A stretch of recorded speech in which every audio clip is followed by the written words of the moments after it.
to wrap things up for Match Day 8. But coming from the Nigeria Premier Football League, that game ended goalless. Aqua United and Rangers. Of course, it was on Match Day 8. Well, now, while it's Match Day 10, we'll be talking about that much later on the program. I'm Cecilia Mogbe. Welcome to Channels of Sport on Sunday.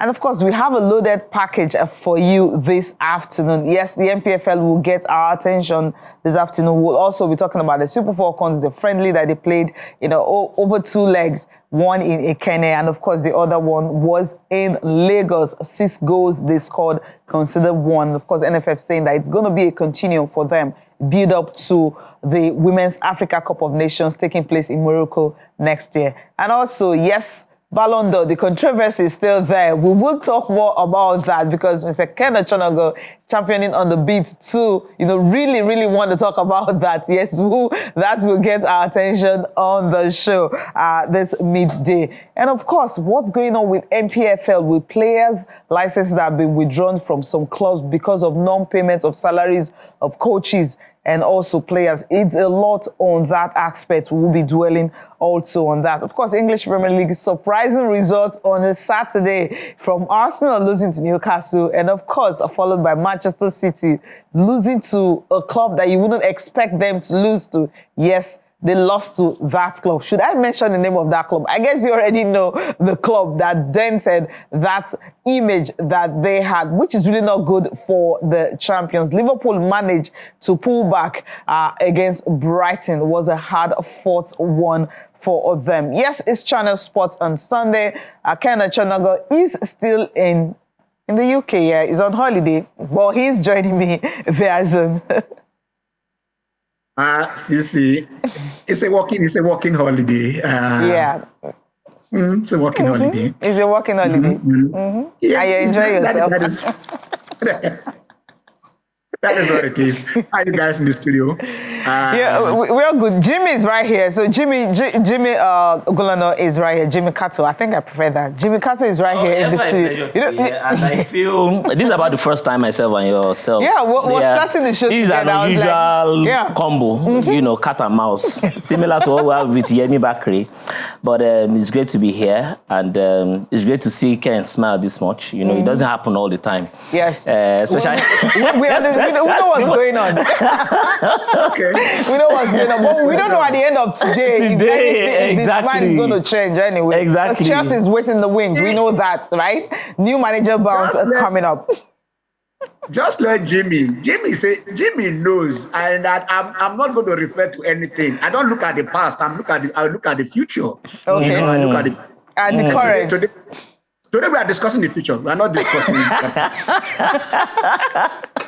okay, yeah, because when you look at the past, what position is that? Okay, well, let's start with a quick one on the National Sports Commission, Ken. Yes, we've been talking about it. It's something we know we'll keep talking about because Sheldiko has actually outlined his plans for it. And some of it is that he wants other sports to actually develop the way, football has developed over time. But we know that if other sports can develop, you have to put in money, right? That's usually what happens. You can't just say it without acting on it. And as we've said on this show over and over again, you have to put more money in sports. The percentage going to sports is just too small for us to really have a concrete development that you can talk about to compete with the rest of the world, especially regards to the Olympics, international competitions, not just football, but other aspects of sport. But for now, let's take a look at let's listen to Sheldiko. This will set the tone for the show today.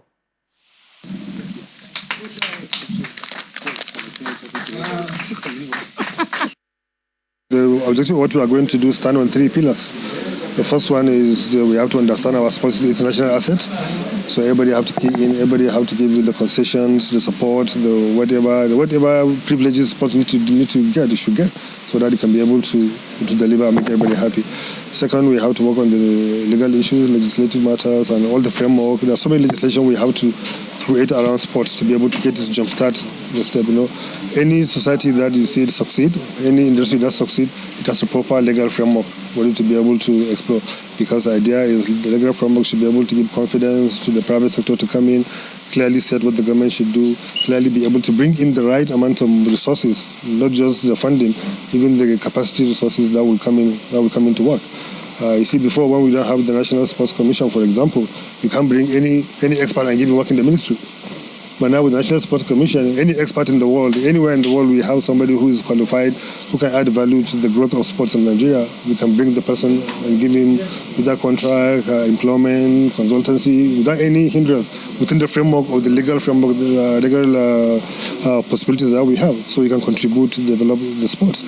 And then we have to also work on the infrastructure. You can't develop sports without the infrastructure. So we have to also create a process and a system that will be able to ensure that we have a sustainable infrastructure development and maintenance, sports infrastructure across board, from the world-class infrastructure for the class event to the local infrastructure for grassroots development across the country. We have to also create all that to get that done. So when all these are put together, we can be able now to drive and get us to the promised land, and then everybody will be happy. At the end of the day, even if we went to a tournament or a competition, the medals are not coming. When we look back, we can say, look, the sport is supporting 3 million people, for example, across the value chain, not just the sport industry, across the value chain of the sport. Then we're doing something. We look at our GDP and say our sport is 3% of our GDP. That's how we can look at it. And then when we look at it that way, then winning is, you can win by luck, you can win by preparations. But we have to do the preparations very well to get it right, and then so we can be able to win the right way. I love the fact that he did not just focus on winning. He talks about development, grassroots, creating that framework, that structure that will now prepare, sports to thrive in the country, develop it economically and every aspect you can think about. Jimmy, you listened to him. All the things he said were the right things because you were shaking your head when he was talking. There's a difference between shaking and nodding. Okay. You understand? Yeah. Your nod was a positive one. It's good to actually say the right things. Okay. But the most important thing will be the implementation. The most important thing will be whether the political will is there, and also what exactly the structure looks like. Yeah. What's the framework? What's the constitutional backing for all of this? How are the funds going to be raised, and how exactly do you have that structure-wide implementation of ideas? Mm-hmm. You have to go beyond the ideas. You have to create a proper structure that will enable our sports thrive. The sports economy is one that has been struggling because of funds. So the question really is, how exactly do you begin to get all these associations? Because that's the first thing to do. You can't say, okay, at the top, we are focusing only on what the government can bring forth. You have to work with the associations to make them as much as possible self-sufficient so that they can generate funding by themselves. That's how sports as a business can thrive. Because most times we talk about all this, it's almost like, okay, we are talking about government just funding sports. But what about ensuring that private sector can really come in? But before you can do that, the structure must be right. There must be transparency in the system. There must be the viability that the private sector can trust the associations enough to want to invest funds in the association, the athletes, and the system generally. It's most important. Yeah, that's really important. Ken, I believe you listened to Sheudiko, talking about that infrastructure development, and not just that, developing the grassroots. They focus on that. If he's able to have 300 athletes, that have benefited from that, that's even a win, and then we can now start thinking about winning medals for the nation. First, Sisi, for us on Channel Sport on Sunday, we took it upon ourselves. When we looked at the budget in the last 4 years or so. That was during the Dari era. And what we discovered was that sports in the Ministry of Youth and Sport Development was getting less than 10% of the budget. It was just a mere pittance. And we started a crusade that they should separate sport from youth and sport. Because in that budget, NYSC takes home about 93% of the of whatever is provided for that ministry. And we said, no, this is not so. So you can imagine our elation, how happy we were when the president created the Ministry of Sport Development. It is what we canvassed for. And then when I say hooray. Of course, the total budget then increased because what was going solely for sport, but it was not enough. The critical things we look at in all countries that have developed, not just in sports, but in other areas, is like the critical infrastructure. Infrastructure in terms of, what of the state that we have. Funding. It is the funding that will fund infrastructure. Then training the trainers. You need coaches, managers, to do all these. So when you have these things in place, see, we are coming from a situation where we were doing well. Go back to 1984, go back, to all those years back. What were we doing that was nice that suddenly we weren't getting it again? So this era is not much about, we're happy that, okay, somebody who has been part of, from the committee of sport is coming in. To be a little bit fair to Eno, the immediate past minister, he did all he could. There is no way you don't judge him by say, I want to perform at the last Olympics. Don't you say 1 year, but did he trainings and then allowances and other things which used to rear their ugly heads? But that is not the issue here. The issue is forward thinking. DICO has identified infrastructure. He has identified funding. He has identified the things we need to do. So the best thing, no matter how much they would have, is to have a structure. I'm happy because the NSC, at a point we're looking about an NSC that is illegal.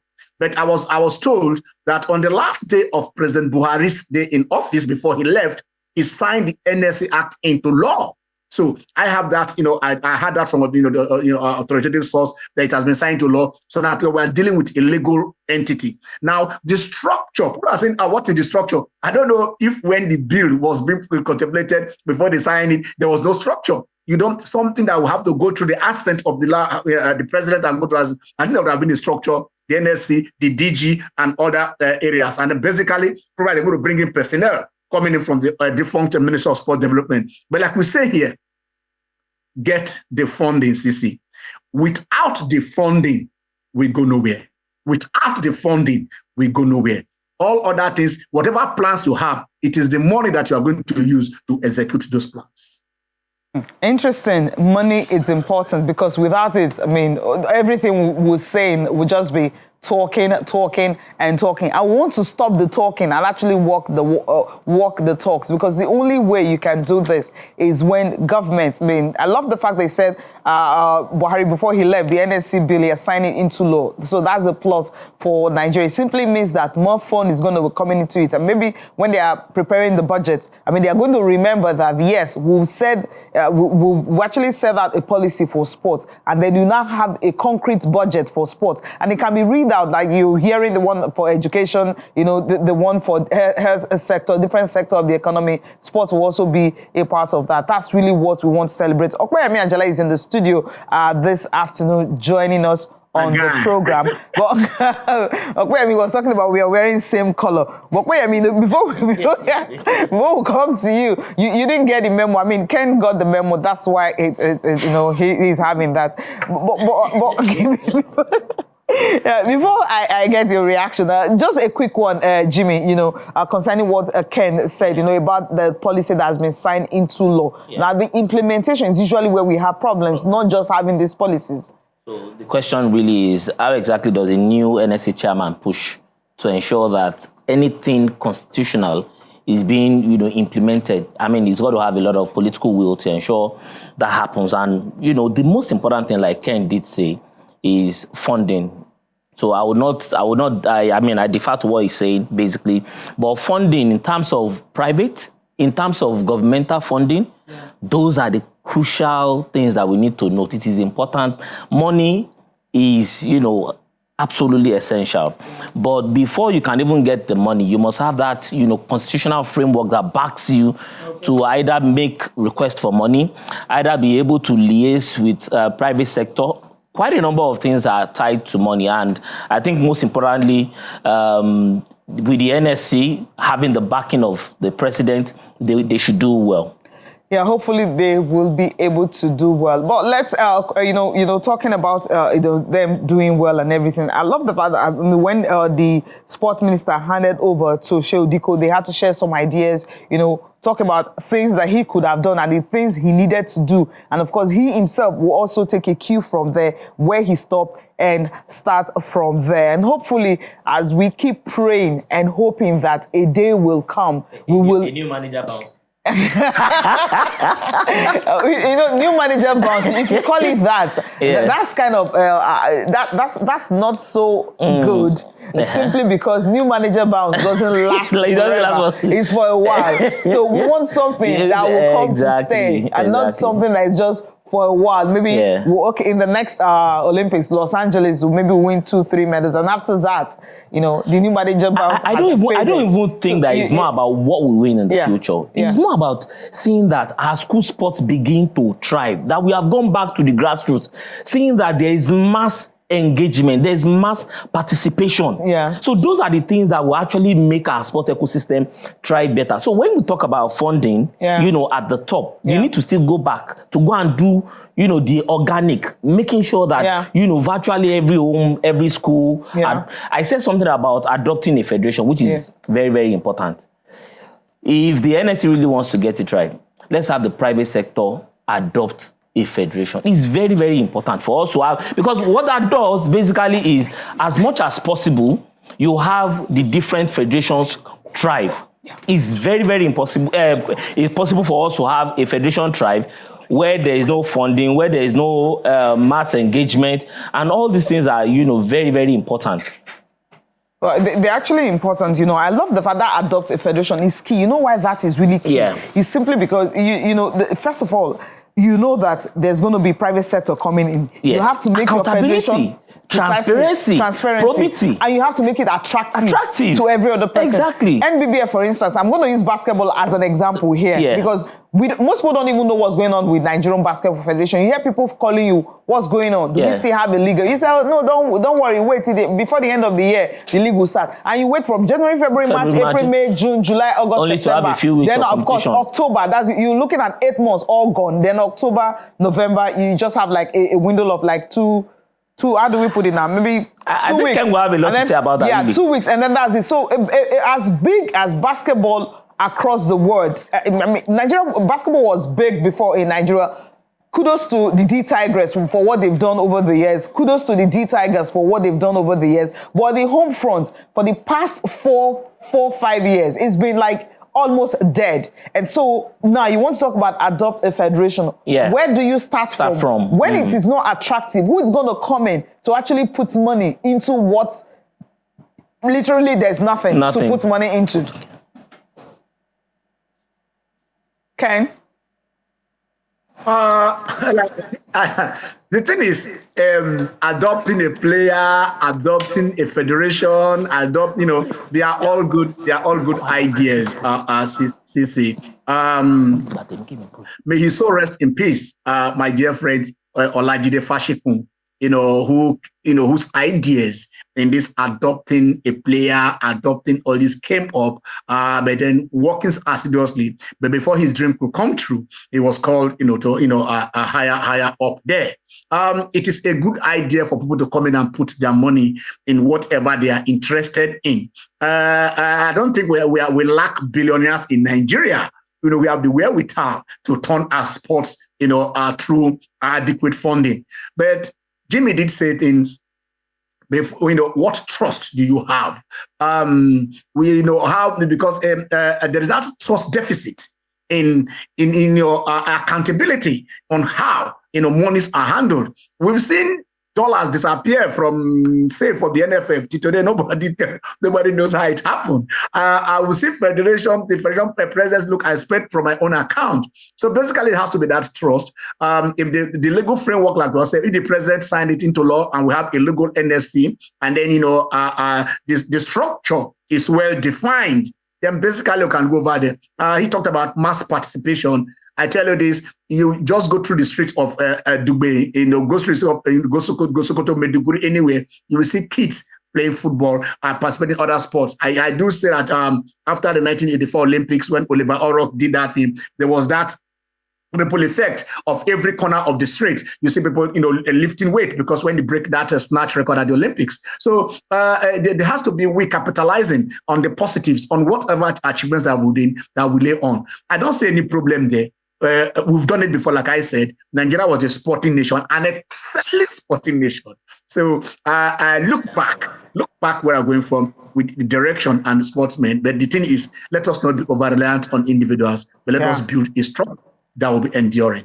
Enduring structure. Okay, now, enduring structure, that's what we need to build. How can we achieve that? I think it's very simple. Something has been said about having political will. And when you talk about the National Sport Commission Act, that just set up like the executive arm of the sport industry, because whatever the law says, who executes, just as we have the three arms of government, then now we have the National Sport Industry Policy, which is like the legislative arm of the sport institution. Yes. Now, unlike the previous sport policy that was very rigid when it comes to funding, Ken and Jimmy, they've talked about funding, which has to be the driving force. Yeah. Now, the previous policy stated 5% from federal for the 3 tiers of government. But the new sport policy is even flexible. It's saying between 3 and 5%. So for the federal government, for the state government, and now local government is even left open-ended. Now, this brings us to something. When the Supreme Court passed that verdict on local government autonomy, you saw all state government having their local government elections. So now, Shehu Diko needs all the political sagacity to ensure, because already is the chairman by the chairman of the National Council for Sport, which involves all commissioner for sport. So it needs to carry them along and ensure the state government are willing to exercise that discretion by putting in 3 to 5% of their budget to fund sport. Now, how can you do that? They say charity begins at home. The federal government must seize the initiative, take the leadership, and when you do yours by voting 3 to 5%, the state government... Have we done that? Was it part of this budget? The 5%? Definitely not. So wait, I mean, talk about they have a law, 3 to 5%. So there's nothing from federal government yet. I believe federal government will want to start that. Then the states will definitely follow. So we'll rest the National Sports Commission here. We know this is a topic that will keep, going on, because we really want a sport in Nigeria to work. For us to have somewhere. I mean, money can be made from sport. We'll see this across the world. We want to see something like that in Nigeria. And not still talking, staying with the development, but this time around we'll just quickly move to women's football. We'll be clamoring for NFF using the FIFA window for the Falcons, because they're preparing for the Africa Women's Cup of Nations. They qualified since last year? Yeah, I'm trying to even remember when they qualified for that. So those have been played this year, but trust CAF not having a timetable. And when we took a look at the FIFA calendar, we discovered that Falcons, the WAFCON was not even there. And then CAF now announced, okay, Morocco is going to host it next year, alongside with Euros and some other tournament that will be going up next year. But we need to go on this break. When we come back, of course, Super Falcons will get our attention on the show. Welcome back. So talking about Super Falcons, they played 2 games over against Algeria. One was on Saturday and the other was on Tuesday in Lagos. Falcons winning 6-1 aggregate. And of course, the coach, there's something he is really clamoring for, how we can always have the home-based players together once in a while before the FIFA window. And then when the FIFA window comes, you can now have some of the foreign-based players, everyone coming together, to have that build-up to the Women's Africa Cup of Nations. Let's take a listen to Coach Justin Madugu. That's the interim coach for the Super Falcons of Nigeria. Yes, the Federation has also given us the assurance that particularly the girls, the home-based players, from time to time we'll be having some short camps, camp with them for 2 weeks, play some matches at home, and then they go back to play for their clubs. When we have FIFA windows, we will invite the foreign-based players and then with some of the home-based players and try to integrate them into the program that we'll be having in preparation towards the WAFCON next year. These 2 games, we have seen a lot of potentials in them. Some of them have really shown what they can also bring to the table. And we're also looking at the level of the competition we're also going to play. So as we continue preparations, I've seen quite a number of them that even when we are playing against tougher teams tomorrow, a number of them can still be given the opportunity to also try out what they can do. More than half of them, we try to use these 2 games to give as many of them as possible the opportunity to play. Because if you don't give them the opportunity to play, there's no way you can assess them to know whether they can be able to live up to expectation or not. So that was why we had to make, a lot of changes. We made like 5 changes from the team that started the first game. We made like 5 changes from the start. And then in the course of the game, we also brought in some other players to also see what they can also bring to the table at this level. Bring what they can actually bring to the table at this level. Okpeyemi, I'll start with you. Before we listen to him, we're talking behind the scenes concerning what COSAFA is actually doing with women's football, that region. We don't have anything like that in WAFU, so that's why NFF is trying to utilize the FIFA window, which other countries across the world, they make use of that, religiously, build up to, major competitions. Yeah, and I think one lesson to take away from this, for me, this friendly has benefited the Algerians more than the Nigerian side, because the Algerians are looking to close the gap on the Moroccans, who are now the powerhouse in North Africa. And now this takes us back to what UEFA did with our youth back in the 90s when we had the UEFA Cup, Nigerian Cup.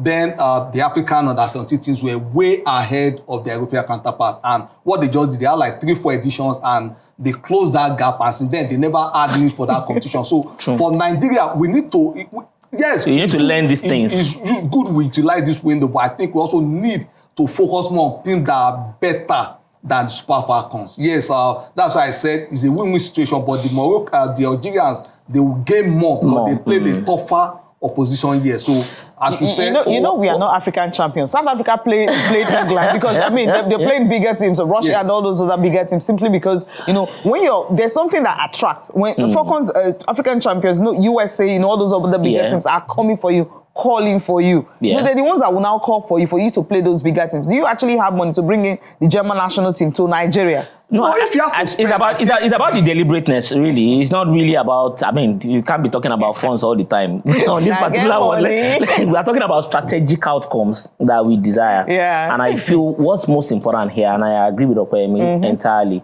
is that we are now seeing the likes of Folashade Jamlusi, Messi Mokwo, Matthias, Olise, being blended into the senior national team.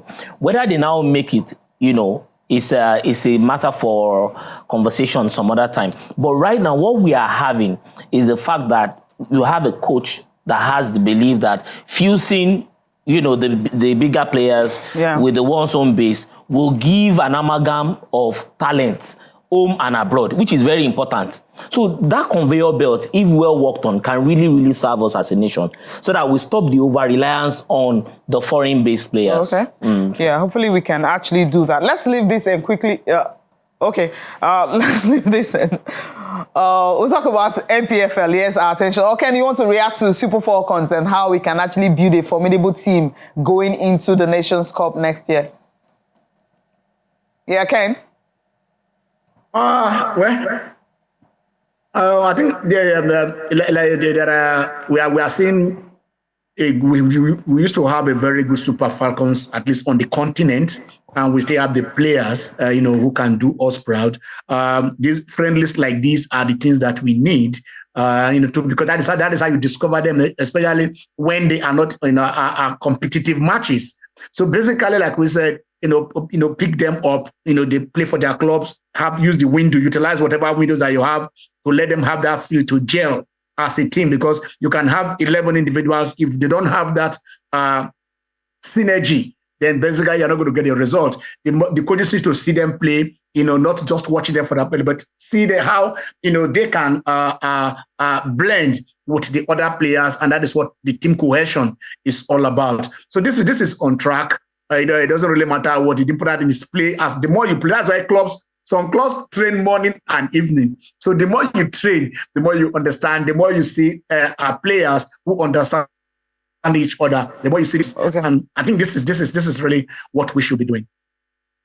what we should be doing. Now, let's quickly move on to NPFL, Nigeria Premier Football League. And where we're starting from is not on the field of play, but what's happening on the board. Ken, I mean, the withdrawing of licenses of newly registered players from clubs. Some clubs have up to like 14 players. I don't know what's going to happen today because it's effective from today, match day 10. And we have all the clubs are playing today. But we'll just read out what this is all about for you to get a picture of what NPFL is trying to do, in the sense that they do not want clubs to owe players or coaches anymore. If you're owing, you will be sanctioned. Those players will be withdrawn, and then you have issues with it. I'll just read out some clubs have as much as 20 players. For instance, some of these clubs that this thing included. Okay, I'll just read this out. NPFL withdrawing licenses of newly registered players of 9 clubs. Players for the 2024-2025 season are hereby indefinitely withdrawn, effective from match day 10, which is today. And some of the clubs include Plateau United, 14 players. Lobby Stars got 15 players. Aquara United, 20 players. Katsina United also have so many players there. But Eimba got 18. That's shocking. That's the one that shocked everyone. Eimba has 18 players that will be withdrawn. We also have Economic Warriors having 13 players. Bayelsa United having 18. Aqua United has 17. Abia Warriors is a full squad at 23. Yes. Now, okay, this one is what is really getting our attention, because according to David Owume, who is the chief operating officer of the NPFL, he said they've exhausted the period of grace, and it was moved to they've been moved to enforce this judgment simply because clubs refused to comply with the directive that was given to them to pay a fine and to pay these players and coaches for a period of time. They even had to, extend it, but now they still failed to actually comply with the directive from the NPFL, and that is why you're having clubs like Abia Warriors, 23 players gone. How many do you have left to play today's match? I think I will just speak briefly, and maybe Jimmy will we'll take a look at it there. Let this be clear, Sisi. The FIFA player status, tells you that if a club owes a player for 2 months, the player can terminate his contract. You can just 2 months. You need to give the club 15 days, and then they don't act. Then you waka. You understand? But these are cases of players and managers that have left the club some 3-4 years for a lot of this thing building up. So you go and sign 23 players, you go and sign 20 players, but once you are owing, you understand? What FIFA says, if they don't, even if it's just one player and you don't, they can stop you from signing. So this is just the enforcement of the arbitration decision of the NFF. Kudos to the NPFL board and the NFF, are doing this. So there has been some developments. I think the jury is up to date with it. Basically, some clubs they have paid because this is week 10, and then this is because they gave them a period of grace. Guys, go and do and sin no more. But they thought that this day will never come. But for once, we have a board. We have, Owume is very stubborn. And, these guys are people that look, this is how we want to get it done. And I think basically that's what we are seeing here. It is good for the clubs themselves. Yeah, I will not Jimmy to really go ahead. I know some clubs have paid, maybe they paid to the to NPFL. Instead of paying directly, and NFF is saying, pay to the people directly and show us evidence. And you just let Jimmy can elaborate. like five of these clubs actually have paid up. Okay. Paid, and somewhat the NFF did say pay directly to the players. Well, where is the information? You want to cast the remaining 4? There are like 143 players affected, and you have like 5 How of many them have they paid? Only Lobby Stars. But now the information officially we'll get to know at the end of the match day today, because even Aqua United, they actually did say, okay, Aqua United can continue, pending investigation. Okay. So that's where we want to be very careful to get the full information. We know that Plateau, Lobby Stars, some are play. One surprised a lot of people, actually, Atlant, with all of the drama, and I think it's because of Emmanuel Amunike, coming in, maybe understanding fully what this means, had to step in, start liaising with players and coaches. But to buttress what Ken has said, and most importantly, Articles 14 BIS of the RSTP, regulations on status and transfer of players, is very, very clear about how you can terminate, just cause in terminating, overdue payables.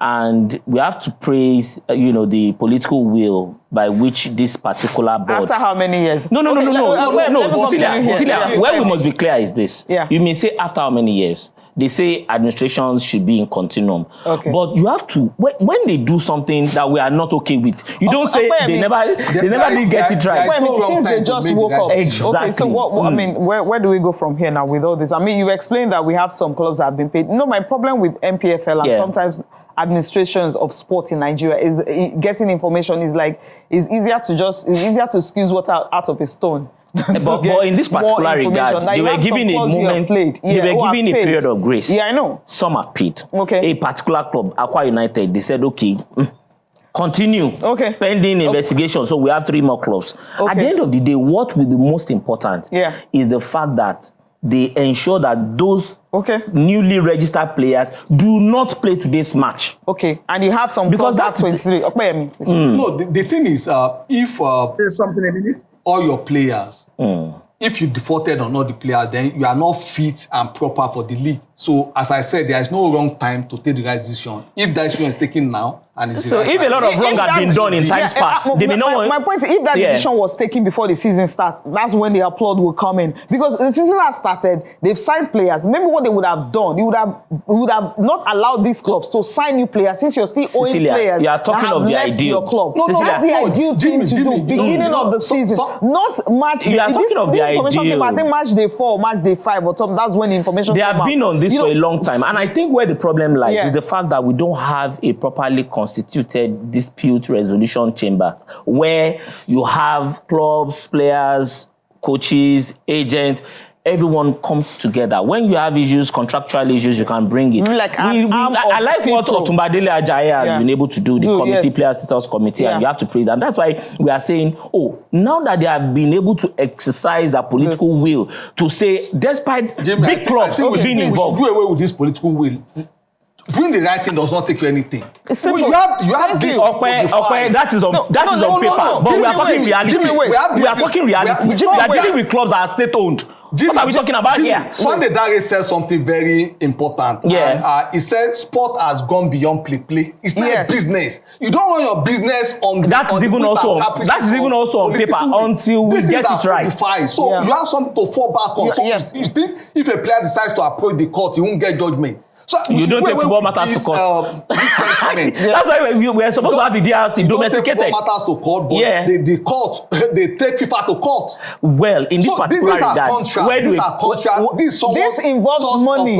This is more like where exactly is the player supposed to come and investigate how the money that was given to these clubs to buy players, where did the money go to? Brilliant. But where exactly is a player supposed to take his angst, his own agitation? Where? That's what we are saying. That is why you are supposed to have a contract as a player. Yes. No. They do have contracts, but we are having breaches of contracts. Jimmy, your contract, all these things are told. Okay, I think Ken wants to chip in something. We need to move on from this one quickly. Let me just say something here. Okay. Let us be clear. What did the arbitration procedure just is based on the former players and managers that they have sacked and they were owing them outstanding. You understand? They will just sack you and go. You owe players and go, and you will not pay them. And that is what they say, go and pay, clear those debts before you can sign. But they give that grace. Go and sign, pay between this period. It is when they did not follow that they now came in. And I just got a little update that Eimba El Kanemi, Plateau United, Bayelsa and Lobby Stars have plus Heartland have paid. They have paid, but that, like these are the people like Jimmy was saying, who they paid to NPFL, but the NFL says no. Go and pay to the managers and the players you have sacked and owing, and then show us evidence before we can allow you, to play. But like we said, for Aqua United, like Jimmy just said, they were trying to resolve issues, and they have given us, okay, go ahead to play this week, and after then we can. But another thing I just want to point out is this, and for this board, like we say it here, we are harder than any other person. This is week 10 in England and the EPL, and this is week 10 in the NPFL. It has never happened this way before. I mean, thinking our league with this other that when they want to go leave their club and come in, the players not have issues, leaving their club to come out to represent their countries. All right. Before we continue with NPFL, we'll be having a live event of Federal Ministry of Work stakeholders engagement for Lagos Calabar Coastal Highway project taking place at Eco Hotel Victoria Island in Lagos. This will be on our DSTV platform. All other platform, our channel Sports on Sunday continues. All right, NPFL, yes, we'll take a look at the games for today. As Ken has just mentioned, some of these clubs have paid. Yes, that's a good news. I love the fact that they were able to, stop them from playing, or rather, because they know that if they don't pay, they won't have players to play the games today. So let's take a look at the games for today. NPFL match day 10, matches that will be played today from the Nigeria Premier League, starting off with some big matches coming up. Yes, you have players like Eimba and all of them, being in action. But another news is the fact that you have Lobby Stars actually having like a technical advisor, from Finland to join Daniel Amokachi. We know the position of Lobby Stars, not really looking pretty, but the fact that they're getting, a foreign technical advisor to join Daniel Amokachi, rather, I think it was said the head coach. I was trying to understand the whole grammar, behind it. Amokachi remains the head coach, he's a technical advisor, or is it the head coach, Amokachi technical advisor? But he's just coming in to help, with coaching staff because Daniel Amokachi is still there. I don't really know what to make of it, but we can only wish him good luck. Mikael Lundstrom. With Mikael Lundstrom. Yeah. I don't know what is behind, what's the rationale behind it, but when results are not coming through, you expect that, the handlers of the team, they have to get, whatever they need to. Yeah. So they must have some level of belief in Mika to be able to bring him in. And, Amokachi, we were thinking maybe there will be a new manager bounce, but it didn't happen. It's not been happening for him, but, we'll just wait and see what happens. Yeah. It's been quite a long time that we've had, a foreigner, being brought into the saddle. Yeah. Away from the days we used to have Everton, we do remember. Yes. Dovrich, or what's the name? Van Drezen. Yeah. So I mean, let's just wish him luck, and we'll see what happens from then. What he can actually do. I mean, and Lobby Stars are up against Remo. If you can see the picture of the man, we really need to see what their coach Mikael Lundstrom look like. Why do you want to see? I mean, Daniel Amokachi welcomed me while they were having a training session on Saturday ahead of the game against Remo Stars. They are up against Remo Stars today. Actually, the most informed team in the league, and I think by matter of nomenclature, then when the issue of technical advisor came on board to Wester, chief coach then used to be a level 15 officer in the sport commission or ministry in the state. But this Amokachi remains the manager of that team. So can I just say he's the technical assistant, and if they elect to use that phrase technical advisor, so be it. What's in the name? That tells you something. What's in the name? Problem with that team. With that team. Okay, now we're taking a look at the match day 10 fixtures. Bayelsa United up against Eimba, El Kanemi Warriors and Katsina United, Abia Warriors and Heartland. And that's what we look for, the Oriental Derby. Aqua United and Kwara United in action. Somebody's going to disunite the other. Ikorodu City, they are hosting Rivers United in Lagos at 4 p.m. Also, you have other games from that. So you have Niger Tornadoes will be up against 3SC. And of course, you have Remo Stars and Lobby Stars.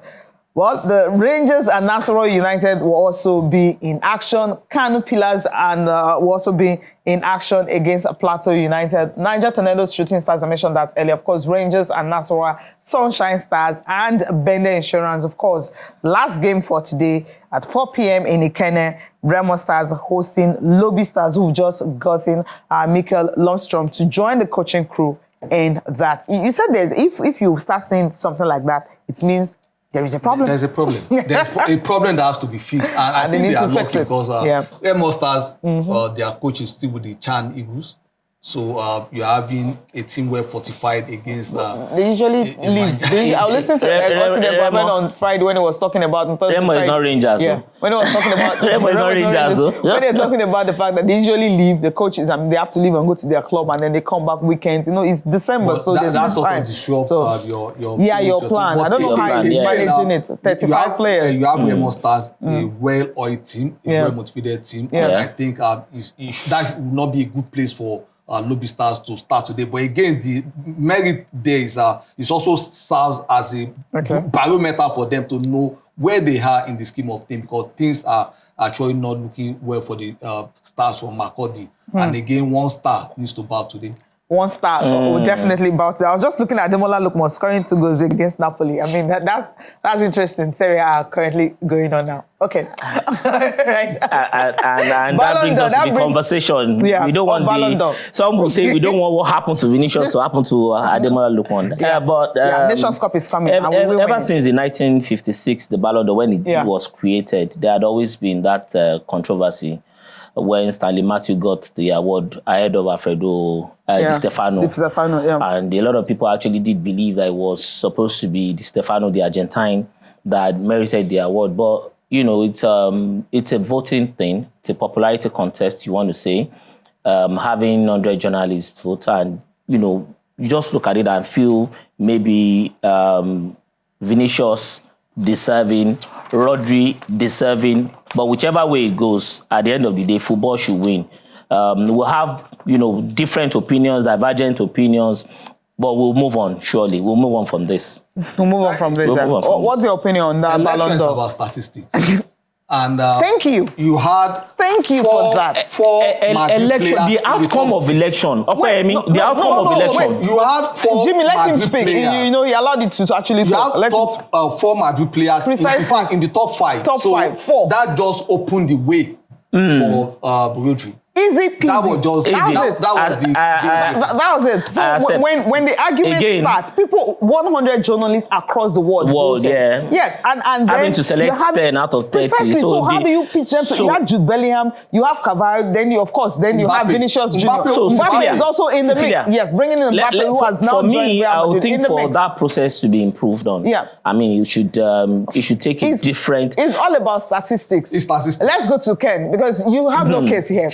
You have 4 Madrid players. Okay, now let's go back to when it was announced. Mbappe, of course, was at PSG, right? At the time we were looking at. But you have 2 other Real Madrid players, 3 other Madrid. Cavani is there. You have Vinicius Junior. Of course, you also have Jude Bellingham. All of them competing against one from Manchester City in England, who happens to be Rodri, who won Euros with Spain. Where do we go from here? Go back to 1999. Manchester United won the treble. They won the treble, and then the Ballon d'Or voting now came on. And the Manchester United side, the Ballon d'Or voting had David Beckham, had Ryan Giggs, had Jaap Stam, had Dwight York, had Andy Cole, and all of them sharing the votes. From nowhere, a black man from Brazil, just like we have Vinicius from Brazil, they call him Rivaldo. In Barcelona, he won the Ballon d'Or ahead of David Beckham with 64 votes. So if you have added all those votes of the Manchester United players who were sharing, that season, Barcelona only won the league that season.